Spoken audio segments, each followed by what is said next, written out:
everybody, welcome back to Chicken Cindy's, and today is new bike day, but it's not my bike.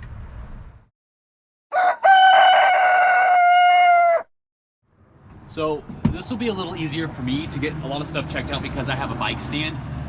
A lot of you probably won't have a bike stand. It's definitely not necessary, but to be able to get the bike up off the ground is sometimes nice. But like I said, I really have no idea what to expect. But you know what? This is pretty cool. This is a nice little bike. It looks like it's got a tapered head. What?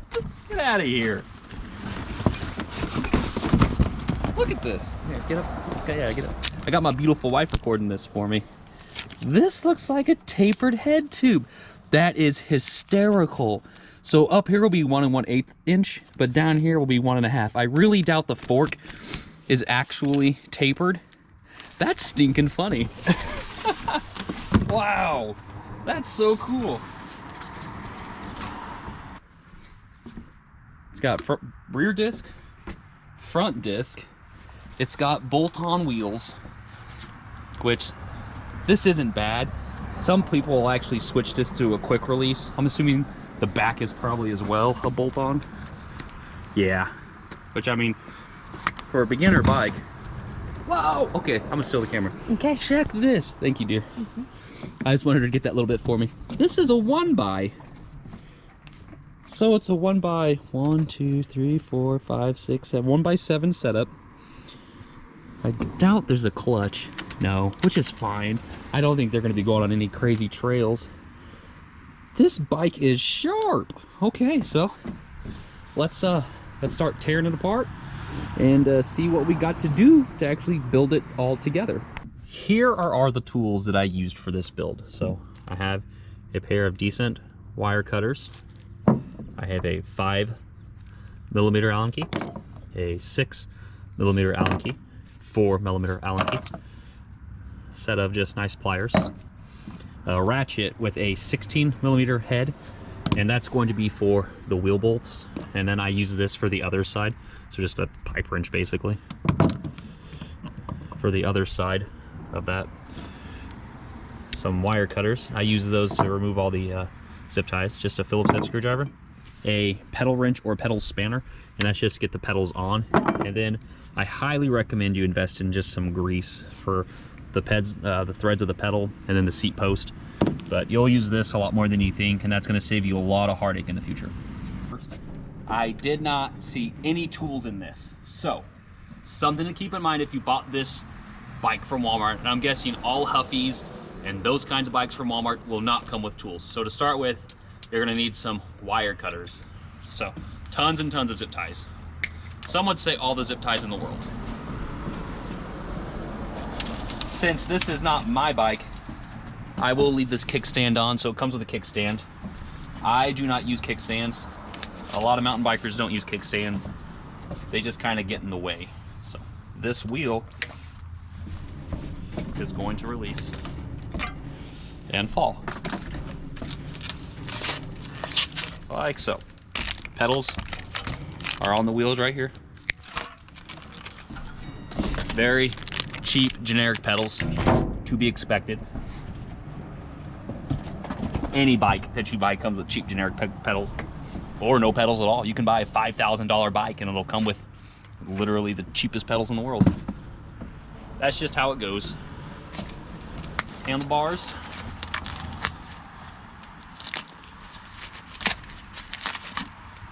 You know what? This is literally, like, I'm pretty impressed with, so you can see it has a pretty short stem. It has a short stem right there, and it's got pretty decent sized handlebars. Like, that's okay. Okay, Walmart's stepping up their game. No longer a quail stem or quill stem. Quill, one of those two. When I got into biking, those things really weren't around. I've only been biking for about 3 years now. Front and back are disc brakes. I am very impressed with that. So this part just goes into the forks lowers, and that's to help prevent those from getting bent. So you don't need those. But the things I'm really interested in is to get shifting dialed, to get the brakes dialed in the sense to where when they spin, the brake pads will need some adjusting left and right. He'll just move the entire housing though left and right to get it to where when the disc is spinning between the pads, it's not touching the wheel or the disc at all. It's an actual 1 1/8 inch steer tube. It's impressive. I'd like to know what he paid for this. I'm interested in that. Or how much Santa charged his elves to make it. That might be a better question. I might have to get a hold of the big man Santa. All right, so you're gonna want to unscrew this top cap. You're gonna have this part. This is a top cap, okay? This is gonna be on the top of the fork right here. You use a 5mm Allen key to loosen that up, and then it'll pull out. This piece of cardboard is just a spacer that's trash for the handlebars, okay? So, whenever you take that top cap and that spacer off though, you need to keep a hold of this fork because now it's no longer being held in place, so it'll just slide up and down. So make sure you're holding pressure. You're gonna take the handlebars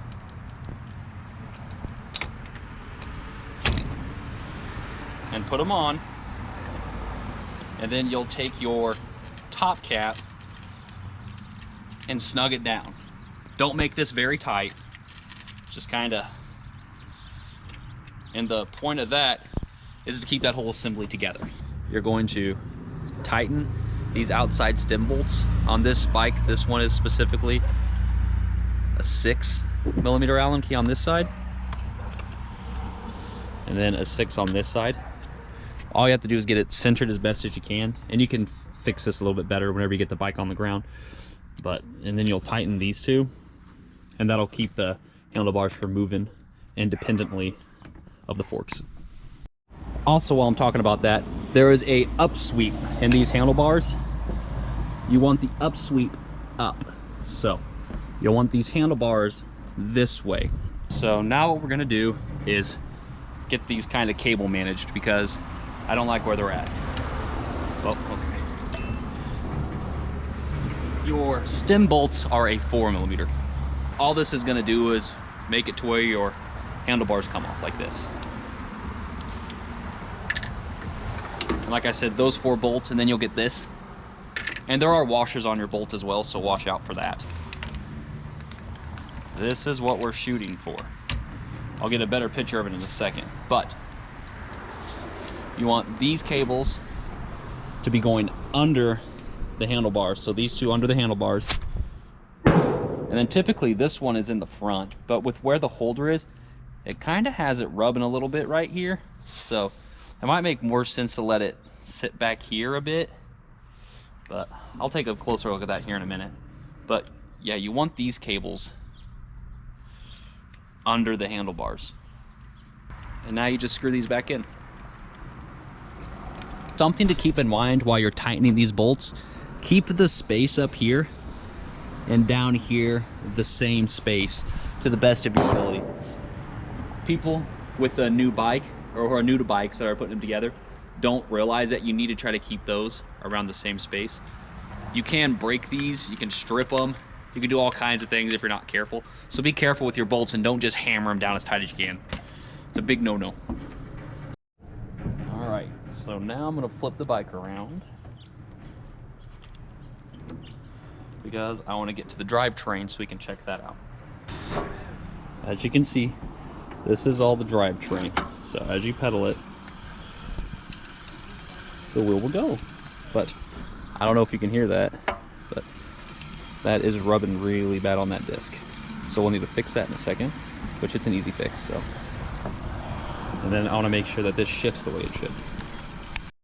Okay, so the easiest way to get this taken care of is you'll loosen, there's 2 bolts, and on this, they're both 5mm.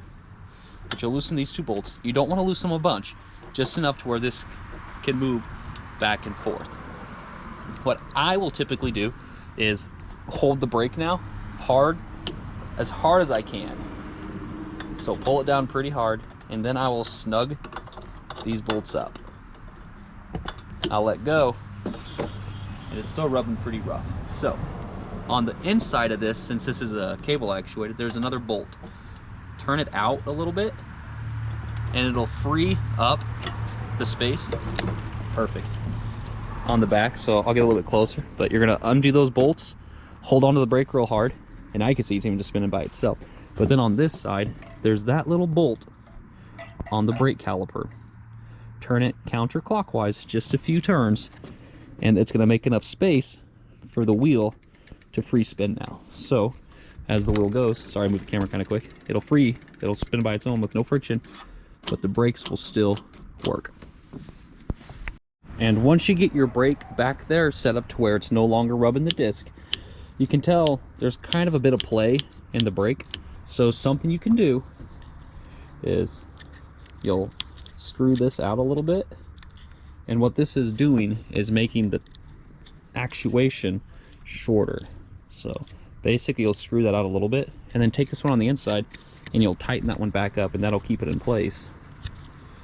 And then that'll make the bite just a little bit shorter of a pull.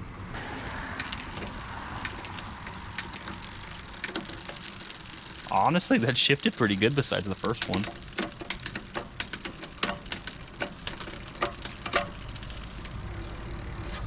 Huh. All right, not too bad. Not too bad at all. I mentioned this earlier, but derailleur protector cage, you'll just loosen these bolts up, then you'll snag them, or snug them down. It looks like these are either bolts or just Phillips heads, and I have a Phillips right here, so just gonna tighten that real quick.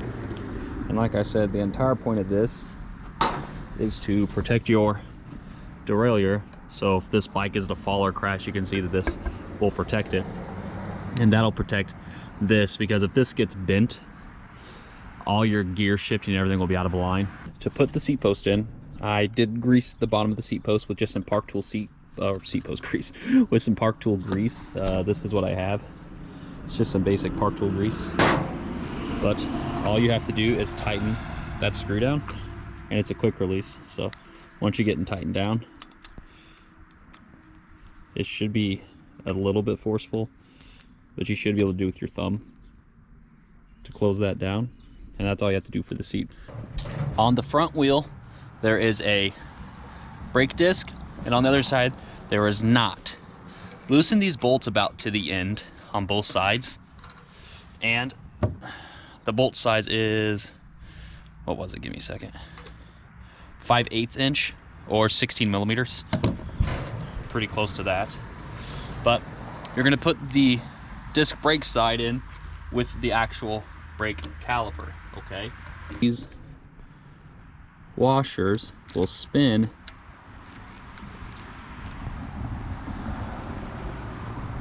may have to loosen the bolt up a little bit more and go in there, and that's a safety feature, and you'll do that to both sides. I'll loosen it just a bit more too, and just snug it up real quick. I have this fancy thing and this fancy thing.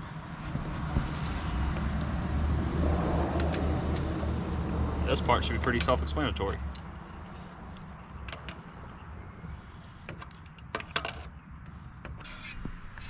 But, so we're gonna eye this one. And by that I mean,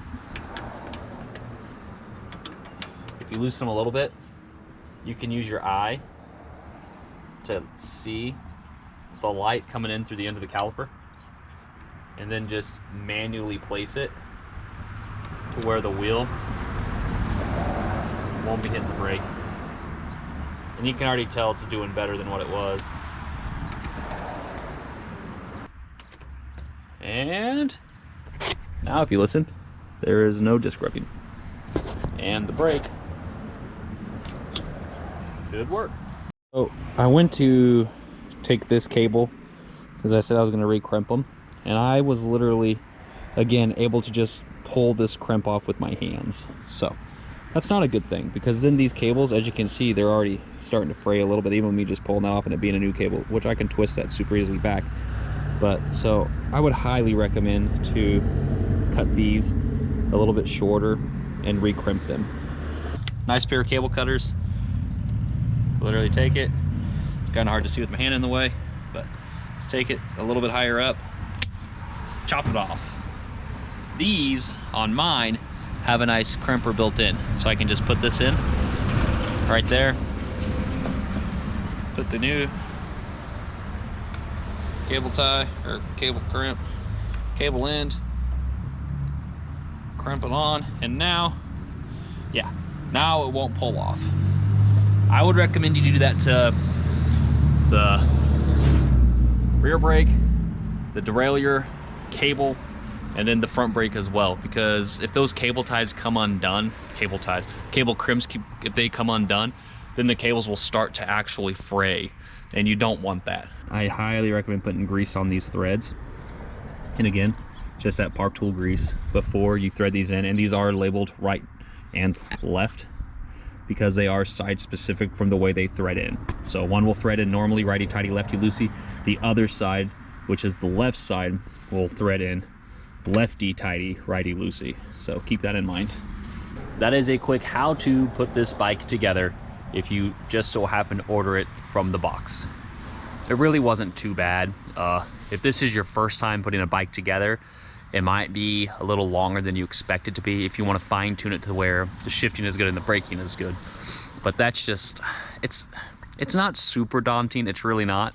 It's just a little different if it's your first time you've ever done it, just to kind of figure out what you're doing necessarily. So I got it shifting really well.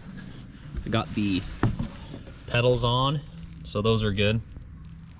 I got the brake cables crimped and the derailleur cable crimped with the new crimps, because I was pretty disappointed with those other crimps. This bike looks awesome. I'm very impressed with what all is on it, between it just having a 1x drivetrain.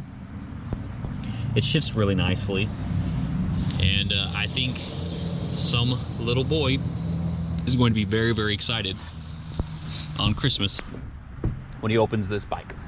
But as usual, thank you so much for watching. If you did enjoy this video, please consider subscribing. But other than that, I hope you all have a wonderful, wonderful day and take care. Until next time.